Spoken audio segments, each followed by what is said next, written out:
So if you're dealing with any kind of mucus, okay, there's a really simple yet inexpensive solution. Whether it's pneumonia, bronchitis, sinus congestion, COPD, asthma, or even something like tonsillitis or a sore throat, this can help. And it all comes down to using salt. For centuries, salt therapy has been used to boost immunity. Ever wonder why salt miners rarely got sick? That's because salt is antimicrobial, antiviral, antibacterial, and antifungal. It clears out whatever's clogging your sinuses and lungs. How to use it? Breathe in sea air, free and effective. Drink warm salt water, simple and powerful.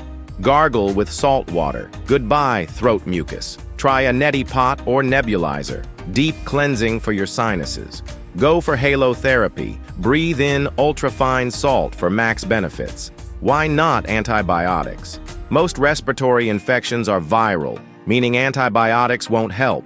Instead, let your immune system do its job. Fevers cook viruses, so don't rush to lower them. Support your body with vitamin D, C, and zinc. So, if you're dealing with stubborn mucus, give salt a try. It's natural, effective, and has been used for centuries. If you found this helpful, hit that like button, share it with someone who needs it, and don't forget to subscribe for more easy natural health tips.